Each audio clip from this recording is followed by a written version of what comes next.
Hey, this is Uncensored with Cesar, and I'm here with my guest, Amanda Wright. Hey, what's up, Cesar? Hey, Amanda Wright. How are you? You know, I am doing well. How about yourself? I'm doing good, thank you. Tell me about yourself. Tell me what you do. I want to know everything, girl. Oh, as if you didn't, but I actually work with my friend Cesar here at K-Day 93.5. Started off as a street teamer, and now I actually do the community show every Sunday, Do the Right Thing. Yes, every Sunday morning at 6 a.m. So, Girl, that's a little early, 6 a.m. It is, but you got to get your day started off right with some positive vibes so you can wake up with me, but yeah. And you interview nonprofit, right? Yeah, I really like to think that I focus on interviewing anybody who is just a positive reinforcement in the community. You know, I like to highlight any positive movement that's really going on. And what would you consider the hardest part of your job to be working, doing your own radio show? I would say the hardest part is being consistent, like really like making sure that you are going out, getting your content, staying up to date and current with things, and just always trying to improve yourself. I feel like that's the biggest challenge. And do you record a bunch of episodes? Like, do you have already a bunch of episodes recorded, or you like yourself to be current, so you record like a week before or something? It really depends, because sometimes I'll have nonprofits where they'll have an event. Like, for example, this weekend, there's a Veg Fest going on in San Fernando Valley. So I had to, obviously, it's a time-sensitive event. I had to make sure I aired it on the time that I was available. Whereas other times, it is not a time-sensitive thing. And, the nonprofit's just trying to get the word about what exactly they do. So it really varies. But I like to be ahead of the game, too. So, yeah, I like to stack them. So when... Like you just said, that event that was coming up with the Veggie Fest or whatever. Veg Fest, yeah. Veg Fest. So you obviously, did you have to push people's episodes back just to put that episode in front? Unfortunately, yes, but I do make sure to communicate that with my guests. Like, if it is a time-sensitive event, I make sure to get that off the top. Like, hey, do you guys need this at a certain time, or what's going on? So communication is key. Okay, yeah, because I was going to ask, do they get mad? Because I'll be like pissed, like you just moved my episode. No, common courtesy, I promise. Okay, and so right now, I don't know if it's true, but I did hear that you're the youngest person to host a community show in Los Angeles. Oh, what? I that's what I heard. I don't know how true it is. Okay, well, I gotta do some research then. Well, I did mine. I don't know. Like I said, but how does that make you feel? If that's true, how would that make you feel? Well, it makes me feel like I'm doing what I'm supposed to be doing, and I'm doing the right thing, because doing your right thing. Hey, I gotta brand myself right, but I really that makes me feel good about myself. That makes me feel like I'm on the right path to something. Like I'm not doing this for the money. I'm not doing this for making myself my name. That just kind of comes along with it. I'm doing it for the community, man, because the community did it for me when I was a kid. And how old are you? I'm 22.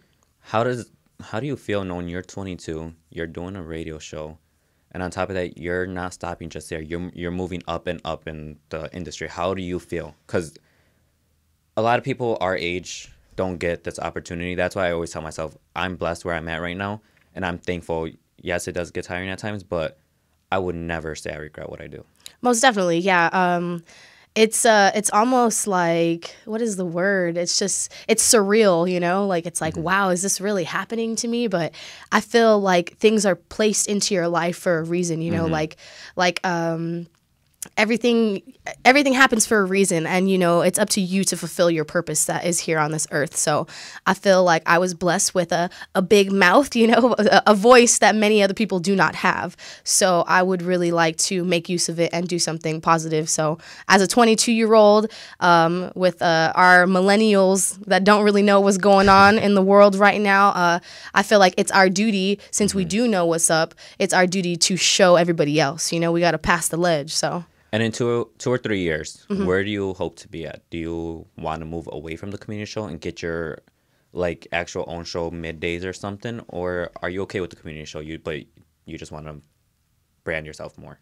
At first coming into the radio industry, of course, like you want to be on air, you know, it's like your dream, like you just want to be on air. So at first, when I first came into the industry, I did want to do that, and that was my main goal, but I started to see a lot of the politics that came along with it, and I didn't really appreciate that. That's just not really my personality. Yeah. So once I found the community show, I realized that, like, wow, like I can highlight positive things, you know, like I can do something that's not necessarily that's going to take away from my character. So I feel like I really have found something within the community show, and I'm really trying to run with it. And as far as, you know, where I'm going to be in the next 2-3 years, well, I hope that I have more opportunities lined up for me, but I don't know. I'm just kind of living in the moment right now and just trying to just make the most of what I have right now. So. Exactly. And I feel social media is a big part of branding yourself. Everyone's on social media. No one's watching TV no more. No one's doing that. They're all on social media, Twitter, Instagram, Snapchat. You're not really on social media. I know, Cesar. You tell me all the time. Because I want you to I want you to be on it more active, because honestly, that's where it's at. That's where everyone goes. That's how you're going to brand yourself more. Do you eventually think you'll be, I mean, because you are on it. You do post your stuff. But I want you to be more active. Do you think one day you're going to be Most definitely. If anything, I'm learning about social media more. I'm learning how much we can take advantage of this free promotion. I know, and it's like we need to get with the times. I get it. You know, we ain't back in the day anymore, but I wish I was sometimes, you know, like it's just another job, another complication to this industry, I'd have to say, but it's also not only a complication, but like it's positive, you know what I mean? Like it's what is the word, man? It's just positive, you know. It's helpful. It adds to your career. It adds to you promoting yourself. So why not take advantage of that opportunity? So it's dumb of me not to, in which I will get on it, Cesar. Don't worry. Your picture will be up on my social media here. Okay, because we're going out today after this. So I want you to post at least 2 on each social media account that you have. Okay? I got you. Okay, and we all have that dream person that we would love to work with, love to interview. Who is your dream person? My dream person to interview? Gosh, man. I don't know. You know, I really don't. I feel like since I've been practicing and since I've been interviewing, you know, I've interviewed a few artists. I've interviewed some regular people too. I've interviewed my friends. You know, I'm sitting here with you, also my friend and coworker. And I've also interviewed random people from the streets, nonprofits. So I feel like, you know, the most impacted interviews that I've had that have really touched my soul have been with like random strangers, have been with people who are giving back to the community, man. Like it's so touching to me, and it uplifts me to see that I am a platform for other people to get their message out. So I am finding it more appealing for me to not really interview artists, but to interview people like me and you. So you prefer to work with I guess I don't want to call it like this, but I don't know another word. Normal people. Yeah, you know. So you you prefer to work with them than big names. Yeah, I mean, of course you have that dream like person, like shoot, if I could get Oprah, that'd be crazy, you know, like sit down and talk with Oprah, like whoa, but that's huge. So like maybe down in the future when I get there, but right now, like I feel like it's been more fruitful that I've been talking to people like you and me. I'm learning something more, you know? Exactly. And when you got the offer from K-Day to even take, was a community show even involved in K-Day, or were you the first person that got offered the position? So let me tell you a little cheese, Miss Tell Cesar. me it all, girl.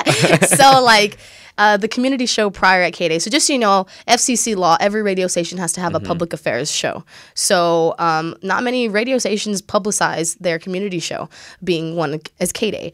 And the person who was running the community show prior, you know, he didn't really put as much effort into it. I feel like it's kind of just like, oh, it's like a tax write-off. We have to have the community show, so we got to do this. It wasn't really a big focus at the station. And this guy, he was actually let go. So the opportunity came about, and PJ was doing it. And PJ was like, I'm not about to be doing this anymore. Like, get Amanda to do it. And I was like, heck yeah, I'm down. So I took it under my wing, and, you know, I made it my own thing. And, like, I just put all my energy and all my passion into it. And so that's what I'm trying to run with it and make the most out of it now. And what was going through your mind when they did offer you it?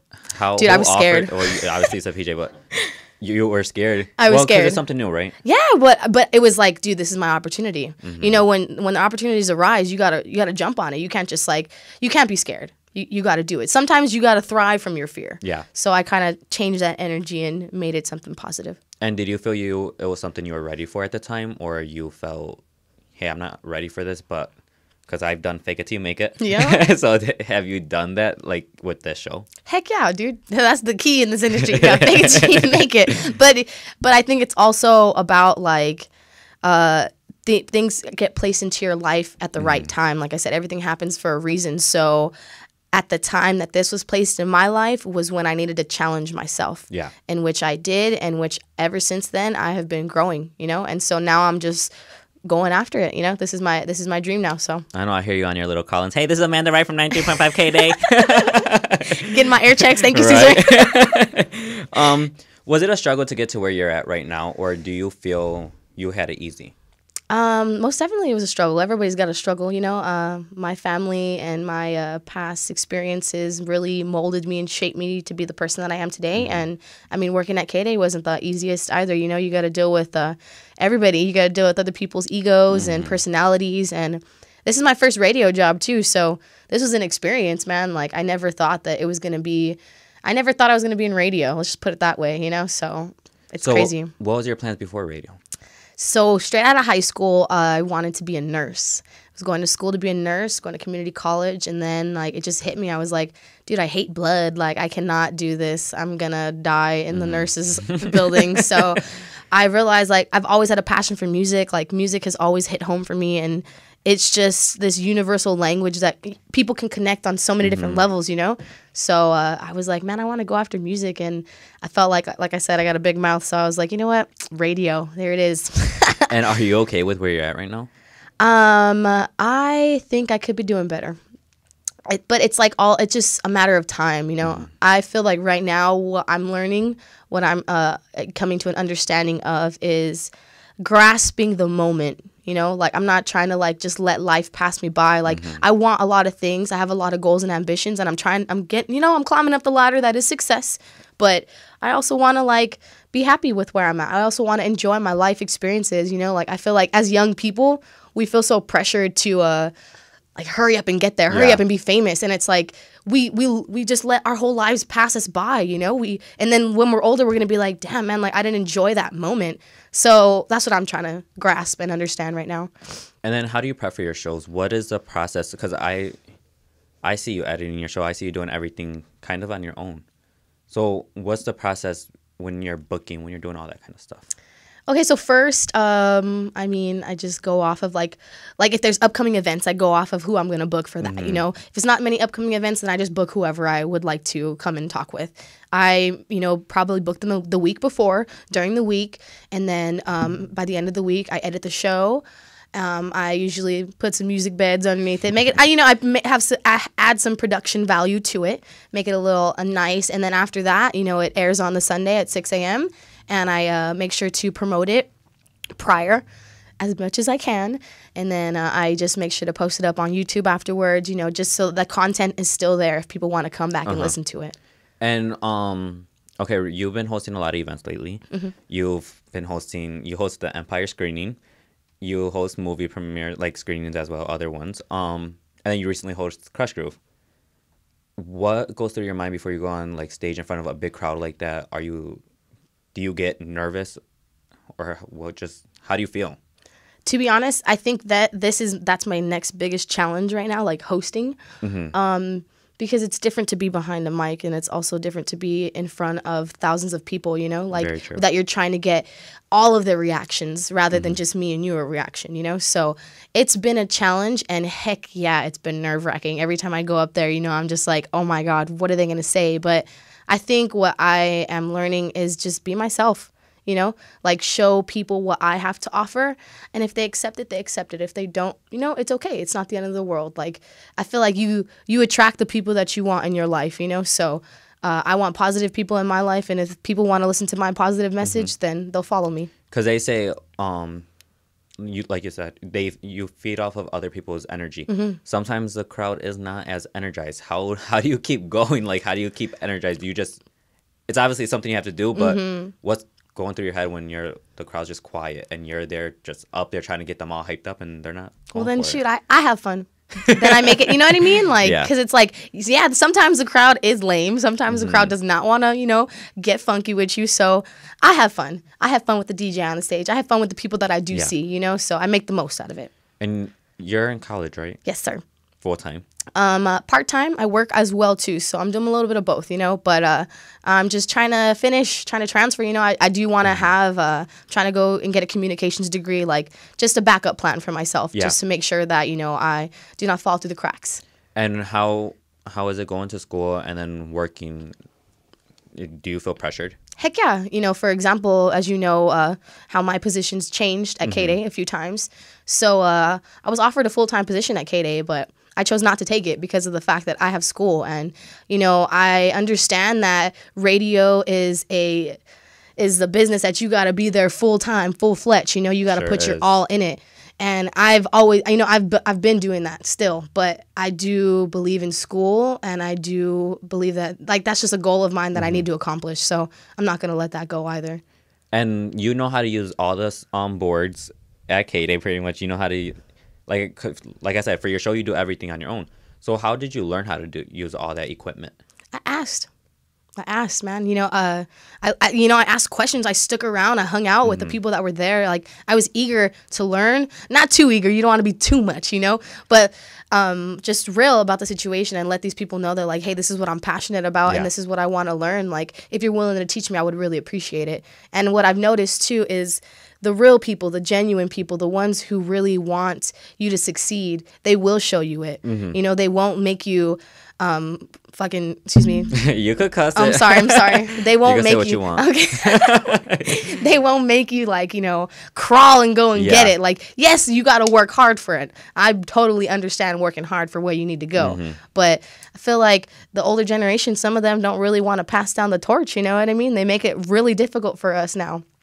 But our generation sucks too. So it's like, it's hard.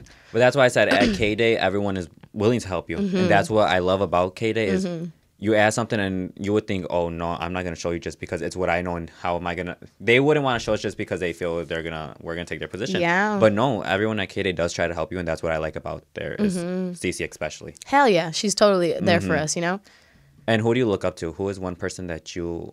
It don't have to be in the radio station. It could be outside the radio station. Who do you look up to that you want to be like?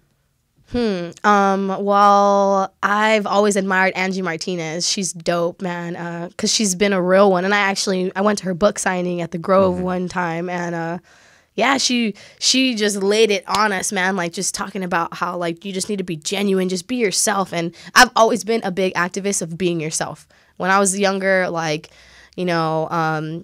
I used to be fat, so people would pick on me, but, like, I was always me, like, I maybe over the years have changed my looks, but I've always still been me, my personality. So I pride myself in that very much. And I feel like that can get you very far in life, And let's say, knock on wood, hope to God it doesn't happen, but let's say, okay, tomorrow radio doesn't work out for you, or do you have a plan B? Do you have a backup plan right now if your job was gone tomorrow? Well, school for sure is my backup plan, because that's what I'm saying. I'm staying in school for that reason, because I understand that radio is an industry that is not guaranteed. Yeah, exactly. Make it or break it, tomorrow or today. You never know. But school is my number one. That's my backup plan. Secondly, I'm very, very thankful for the fact that I got this position at K-Day, dude, like, and in Los Angeles. Like, I understand the value of my position, and I understand that if I wanted to, I could take it somewhere else. I understand that radio is just about the hustle. Like, you got to be about getting back up off your feet. And fortunately enough, with the experiences that I've been through in life, God has made me a really strong soldier. So I will get back up, and I will keep it pushing. So, I don't know what's going to happen, but I just have a positive mind, and I'm ready to go, like. But does it scare you to know that, like I said, one day your job can be gone and you could be back working at a regular job? Does that scare you? It does. It doesn't scare me. If anything, if I was in that position, it would motivate me, man. It would be like, all right, what are you going to do now? You're going to stay here on the floor? You're going to be crying like that you got fired? Or you're going to get back up and do what you need to do, That's true. And what is Amanda's life outside of K-Day? Outside of K-Day, man, I am a free spirit. If anything, like, radio, it's so funny because I'm a very out there, I'm very sociable and outspoken type person, but like within radio, within working all the time, we always have to be so friendly. We always got to be so loud and out there and just a really big personality. You got to show the most of yourself. So it's tiring, you know, when I'm done, when I'm not working, you know, I take time for myself. I hang out. I just go and chill at the park or something, you know, like just it's a very relaxing lifestyle for me outside of work because of the fact that I have to be giving so much of my personality inside of work, you know? And because there are people that are watching what you do. Like even someone called on the radio station one time and was asking, where's Amanda at? Is she at? What event is Amanda at so I could go up there? Does that not scare you, but to know you're being watched, you're in the public eye in a way, how do you feel? Well, then that just makes me feel like I have even more of a job to do, you know, like I have even more of an influence to uplift. Like I really believe that radio has such a strong power of influence, man. Like there are thousands of people listening to you just as music. Yeah. Music to me, that's where it started for me. That was such an influential thing in my life. So it just hit me like that you can be the voice. You can be a voice also too. And you don't have to be creating music, but you can be a voice of power. So that's what inspires me every day. Like I want to be a positive influence to the world so that, you know, it maybe be a domino effect for somebody else in their life. But do you feel pressured? Do you feel pressured so that everything has to be perfect now?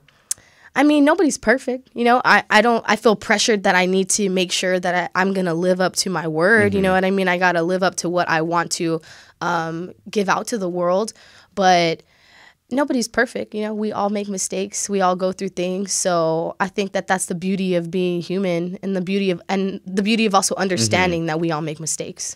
And your show is called Do the Right Thing. Yay. How was that a name that K-Day gave you, or was that a name that you came up by yourself?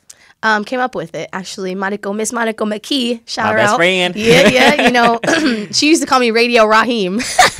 So that's from the movie Do the Right Thing. And, like, it just hit me, like, my last name's Wright. I'm doing the community show, trying to do the right thing. So it worked out perfectly, and I ran with it. So if she was not there to give you that name, did you already have another name planned, or what do you think your name would be? It was going to be something with my last name, for sure. Right. For sure, it was going to be something with my last name because, like, you know, it had to be something branded around myself. And I was, like, I knew it was my name. I knew it. I didn't want to even change my name. They were like, you got to get a different name, Amanda. Like, you know how everybody switches their name in the radio. They're like, Amanda Wright doesn't work. I'm like, I love my name. Like, Amanda Wright, you know? Like, it's just, it goes with me. So I knew it was going to be my name. I just didn't know what exactly. But luckily for the help and the good influences that I've had at K-Day, you know, they helped me mold who I am today. Even when I was creating your the papers for the interview, I was like, what's her show name? And I had to go to your email address, and it says Do the Right Thing. And I was like, so I was spelling Wright, R-I-G-H-T. I was like, oh, hell no, this girl did not put Wright as her last name. Don't forget the W. Don't forget the W. No, obviously not. So, if a radio station called you and said, hey, we want you to come work for us, they're offering you on-air position, like full-time, good pay, what radio station would it be? Oh, so if I had a choice. If you had a choice, if any radio station that you would love to work for, like as I called you, what radio station would it be? I already know. KCRW 89.9. It's a national public radio. NPR, they partner up with 89.9, and KCRW is a radio station that is out of Santa Monica College. So it's a community college radio station, but I love it.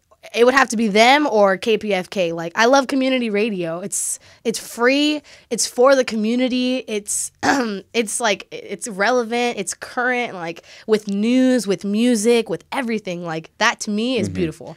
So what if K-Day offered you the same position at another radio station? Who are you going to take? So if it was either or? K-Day or your radio station that you just named? Well, I would have to ride with K-Day. Why? Because K-Day's my fam, you know? So, like, if K-Day gave me the opportunity first, of course I would go with K-Day. You know, I'd be honored.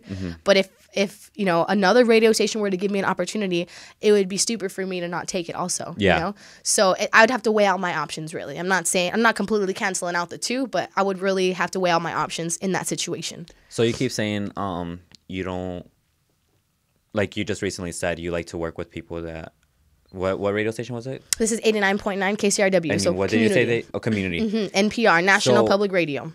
It seems like you want to stay working with community people. I do. You know, coming into this industry, my whole thing was, like I said, the voice, the power of radio, it's powerful, dude. It's a big influence on a lot of people's lives. Like, look at Cece, for example. She has so many followers, so many avid followers, people who really care about her and fuck with her, you know, like just from seeing her on the streets. So to me, it's like if those people are willing to follow you just from radio, think about what they're willing to follow if you had a positive message aligned behind you too, you know?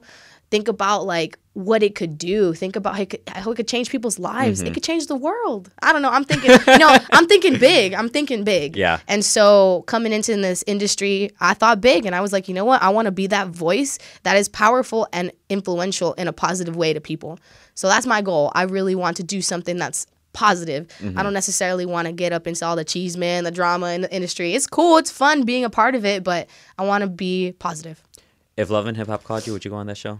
Man, only if they let me preach about some you know what I mean? Like if they let me switch it up, in which I know they will not because everything's scripted and it has to be some drama involved, but I'll be the mediator. We're just gonna go. I'm just gonna take you to Boys and Girls Club today, right you know after what? this girl. We're Please. going there. I used to go to the Boys and Girls Club. It was fun.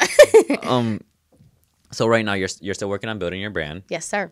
You're not exactly to where you want to be.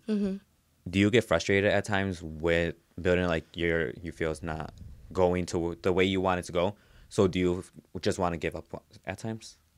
I mean, I think we all have our low points, but it's about being strong-minded, strong-willed. I don't know. I've been through too much stuff in my life to just quit. I've been through too many things in life. Just the way that I was raised, like my family wasn't, we weren't raised to, do that. Like, you got to keep it pushing. You got to keep it moving. That's the only way to go. That's the only way to survive. And are you the only one in your family that is into radio, or do you have other family members as well? Actually, my cousin, she's been working for iHeart for like 15 years now, but me and my cousin didn't really have a good relationship, unfortunately, because of my family. But I know that she just wasn't really going to give me that opportunity because she didn't know me. She didn't know much about me. We didn't really get to know each other over the years, but she didn't want to help me get the position. She knew that I wanted to be in radio, but she didn't want to help me, So I went about doing it on my own, and I went to apply for K-Day on my own, and I got the job, So that's why it just told me, I was like, I have to do this. Like, this is a reason why I got this position. I didn't just get it for no reason, Like, God placed this in my life for a reason, so I got to do something about it. But that's good to know, like, you don't owe, because if she would have got you a job, you would have felt as if you owed her something. Or how half the other people in the industry, like, they got hooked up with a position, so. So now you could actually say, you know what, I did this on my own. I built my brand on my own with no help. I don't owe anybody anything. And it makes me feel real good about that, to be honest. And it's funny because now my cousin, she reaches out to me all the time, and she gives me mad props, about the fact that I'm doing it. So like it's a matter of respect, like, how you did it yourself. Yeah. Like it's so much more rewarding. So in a way, it's good she didn't help you. You see, everything happens for a reason. Exactly. So in a way, it's really good. And what message do you want to give out to your viewers? I mean, what I like to say, do the right thing. First of all, do the right thing. And like I said, be yourself. Don't be afraid to, whatever message you have, whatever you believe in, don't be afraid to say it, and say it with, with pride and dignity, man. Believe it, believe in yourself, and understand that you can do it, and anything is possible, no matter where you're from. And where can the viewers find you? You can follow me at Instagram at I am Amanda Wright, and my YouTube channel is Do the Right Thing with a W. Okay, well, that's about it. So thank you guys, and thank you, Amanda, for coming. Thank you, Cesar. You guys could go ahead and follow my YouTube channel and SoundCloud at Uncensored with Cesar, and then also follow me on my Instagram to stay more updated with me. I'm Cesar Guerrero, and see you guys next Monday. Thank you.